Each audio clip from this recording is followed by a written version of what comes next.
Lambert-Rudd, and my wife Cheryl and I were the first gay couple to marry in New York State. We're from Buffalo, New York originally.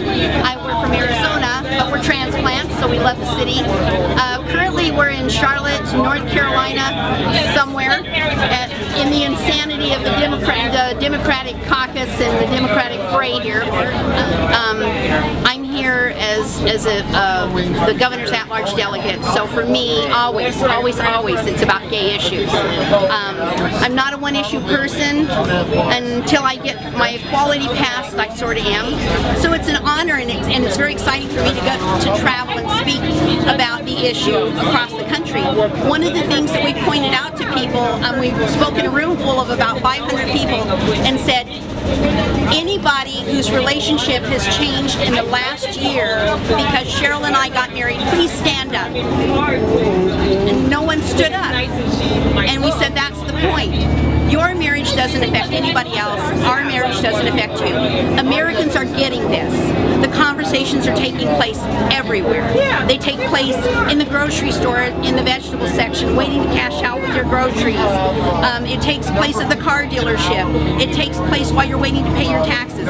Everybody has talked about this issue, and everybody gets that it doesn't affect anybody but the couple choosing to enter into that relationship and that commitment.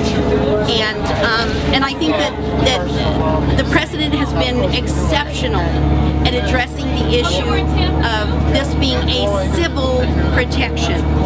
We're not invading your churches.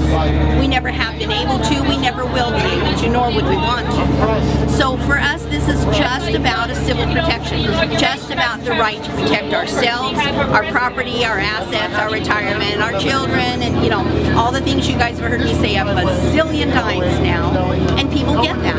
They get it. Even people who are adamantly religiously opposed to our rights, Senator Mark Grisani was, he understands that as an American, I should have the same protection as every other person sitting on this bus. Equal to, not more, not different, not less. I should not have to set at a separate drinking fountain to be able to get those rights. I should be able to get them sitting at the same place you do. I should be able to pay $40 and instantly the person I choose to love and live the rest of my life with is unquestionably protected to inherit everything that we build together without question. And as we have experienced, one or the other of us becomes gravely ill and ends up in the hospital via Cheryl's cancer or my heart attack, nobody has the right to question why we're there or what decisions we make for each other. Or the broken we are bus surfing. This is bus surfing at its best. Running for office in the Republican ticket is Mitt Romney, who is a member of the Mormon Church, who's held multiple positions in the hierarchy of the Mormon Church. This I can speak to as a Mormon because that's how I was raised. This is an individual, and let's veer away from that for just a second. That's who's running for office. Now let's go over to the issue of marriage equality. Who fought marriage equality in California harder than anyone else? The Mormon Church dumped millions and millions of dollars. We'll never even know really how much because a lot of it's never going to be accounted for. So between the two of these, why is that such a hot button issue for the Republican Party? Does the Republican Party not get that the Constitution is absolute? It is what we build our country on. It's how we base who gets rights in this country. We had a Republican president that did away with habeas corpus. That should scare the screaming shit out of anybody in this country. I'm sorry, I'm not known for being subtle. It should just scare the absolute life out of everybody in this country. Because when you take away any American's right, or even non-Americans' right to due process, you risk the very foundation this country and most democratic countries' governments were built upon. And so we have a Democratic or a Republican president president who wants to come back into office and ignore the fact that habeas corpus still has not been restored, something President Obama I take a little bit of issue with.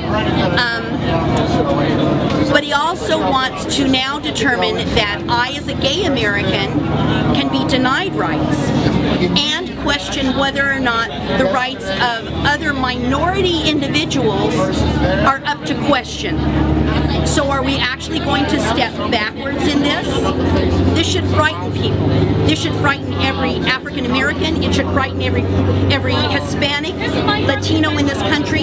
It should frighten Asians. It should frighten every single immigrant that walked into this country, which, by the way, my grandparents, my umpteen great-grandparents came here as Irish immigrants. So I really understand this issue. They came as indentured servants. They were willing to sacrifice coming here and working off the ability to get to this country, because they knew once they did, they were equal to everyone else. And now we've got a presidency that's looking and telling us, well, you're equal to everyone else unless you're gay, unless you're, where do we stop with this? Does it stop when you're equal to everyone else as long as you're a Mormon, or as long as you're a Christian, or as long as you're an evangelical? If I were a Jew, I would be terrified to belong to the Republican Party. I would publicly burn my registration card and disavow myself from the party, because you have to really question, if I'm first, are you next? This is an issue that's really, it's really painfully powerful for me. I cannot tell you how many times for me over the last 13 years I would stand in a meeting someplace and put my hand over my heart as the flag would be brought in or raised up and say that Pledge of Allegiance and realize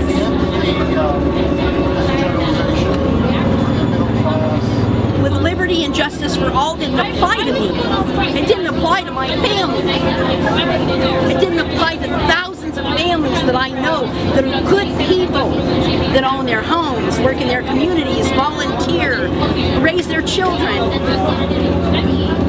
mentor in their community, all the good things that they do, and they're doing nothing wrong, and yet they're being denied equality. And now New York State is proud. I can remember the first time I got to put my hand over my heart. We got to that and Justice for All, and I freaking screamed, and I was so excited. And that's where this whole country needs to get back to. We need to get away from the 1% that believes that an elitist or caste system in this country needs to be reestablished. And we as the 99% need to rear ourselves up and say, I am part of this country and you are the minority, not me.